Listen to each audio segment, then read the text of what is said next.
வணக்கம். இன்னைக்கு நாம பார்க்க போற விஷயம் கொஞ்சம் ஆழமானது.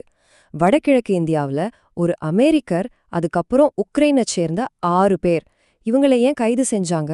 ஆனா இவ்ளோ பெரிய நியூஸ் ஏன் அதிகமா பேசப்படல? வாங்க இத பத்தி கொஞ்சம் விரிவா பார்க்கலாம். நம்ம சோர்ஸ் என்ன சொல்லுதுன்னா, இது நிறைய பேர் பார்த்த ஒரு செய்தி தான். ஆனா உண்மையில யாருமே முழுசா கவனிக்கல. கிட்டத்தட்ட காணாம போன ஒரு கதைன்னே சொல்லலாம். இந்தியாவோட தேசிய புலனாய்வு முகமை அதாவது என்ஐஏ நம்ம நாட்டோட வடகிழக்கு பகுதியில ஒரு அதிர்ச்சிகரமான சதித்திட்டத்தை வெளிக்கொண்டு வந்திருக்காங்க. அதோட தொடர்ச்சியா சில கைது நடவடிக்கைகளையும் எடுத்திருக்காங்க. இந்த ஆபரேஷன்ல மொத்தமா பாத்தீங்கன்னா 7 பேர் கைது செய்யப்பட்டிருக்காங்க. அதுல 6 பேர் உக்ரைன் நாட்டை சேர்ந்தவங்க அப்படின்னு அடையாளம் காணப்பட்டிருக்கு. சரி, இந்த முழு சதி திட்டத்துக்கும் மூளையா செயல்பட்டதா சொல்லப்படுறது ஒரே ஒருத்தர் தான், மேத்யூன்னு பேரு. இவர் ஒரு அமெரிக்க குடிமகன். நம்ம சோர்ஸ் சொல்றத பார்த்தா இவர் ஒரு பிரபலமான ஏஜென்ட்னு விவரிக்கப்படுறார். நம்ம சோர்ஸ்ல இருக்கிற என்ஐஏ அறிக்கைகளின்படி இந்த குழு என்ன பண்ணிருக்குன்னா, அங்க இருக்கிற உள்ளூர் இளைஞர்களை வச்சு ஒரு பிரிவினைவாதத்தை தூண்டி விடுறதுக்காக அவங்களுக்கு அட்வான்ஸ்டு ட்ரோன் போர் முறையில பயிற்சி கொடுத்ததா சொல்லப்படுது. சரி, இப்போதான் நம்ம சோர்ஸ் எடுத்து வைக்கிற முக்கியமான வாதத்துக்கே வரும். இவ்ளோ பெரிய குற்றச்சாட்டு, ஆனா அதுக்கப்புறம் ஏன் பொதுமக்கள் கிட்ட இருந்தோ இல்ல ஊடகங்கள் கிட்ட இருந்தோ ஒரு பெரிய எதிர்ப்பு சத்தமே வரல? இங்க நம்ம சோர்ஸ்ல பேசுறவங்க ஒரு கேள்வியை எழுப்புறாங்க. ஒருவேளை இந்த குற்றவாளிகள் அமெரிக்கா உக்ரைனுக்கு பதிலா பாகிஸ்தானை சேர்ந்தவங்களா இருந்திருந்தா அப்பவும் நம்ம எதிர்வினை இதே மாதிரி அமைதியா இருந்திருக்குமா? யோசிச்சு பாருங்க.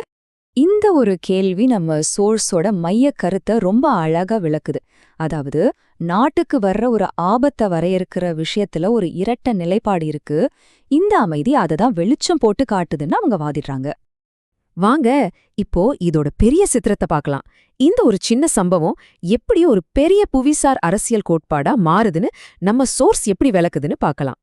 இந்த கோட்பாட்டை புரிஞ்சுக்கிறதுக்கு முன்னாடி நாம முதல்ல பதிலால் யுத்தம் அதாவது ப்ராக்ஸி வார்னா என்னன்னு தெரிஞ்சுக்கணும். இந்த சதித்திட்டம் ஒரு பகுதிய உள்ள இருந்தே சீர்குலைக்கிற ஒரு கிளாசிக் ப்ராக்ஸி வார் உதாரணம்னு நம்ம சோர்ஸ்ல குறிப்பிடுறாங்க. இப்போ ஒரு முக்கியமான கட்டத்துக்கு வரும். நம்ம சோர்ஸ்ல இருந்து வர இந்த சக்தி வாய்ந்த மேற்கோள் அவங்களோட முழு கோட்பாட்டையும் ஒட்ட வரியில சுருக்கமா சொல்லுது. அவங்களோட நீண்டநாள இலக்கு கிறிஸ்ரேல் அப்படின்னு அவங்க சொல்ற ஒரு அமெரிக்க ஆதரவு அரசன் நிறுவுவதுதான். இது சீனாவுக்கும் இந்தியாவுக்கும் எதிரா ஒரு முக்கியமான இராணுவ தளமா செயல்படணும் அவங்க வாதிடுறாங்க.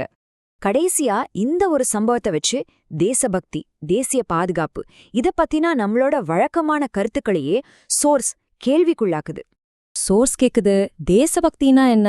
நம்ம நாட்டு மக்கள் மேல இருக்கிற விசுவாசமா இல்ல ஒரு குறிப்பிட்ட சித்தாந்தம் மேலயோ ஒரு வெளிநாட்டு சக்தி மேலயோ இருக்கிற விசுவாசமா? சில தேசியவாத குரல்கள் நம்ம நாட்டோட உண்மையான இறையாண்மையை விட மத சித்தாந்தத்துக்கு அதிக முக்கியத்துவம் கொடுக்கறாங்களா அப்படிங்கிற கேள்வியும் இங்கே எழும்புது.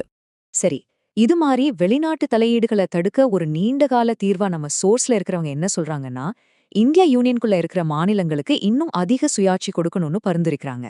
அதனால நம்ம சோர்ஸ்லேருந்து வர்ற இந்த இறுதி சிந்தனையோட இந்த பகுதியை முடிக்கலாம். ஒரு நாட்டுக்கு வர்ற ஆபத்தை அந்த செயல் தீர்மானிக்குதா இல்ல அந்த செயலை செய்யறவங்களோட கொடி தீர்மானிக்குதா? இது உண்மையிலே நம்மள ஆழமா சிந்திக்க வைக்குது.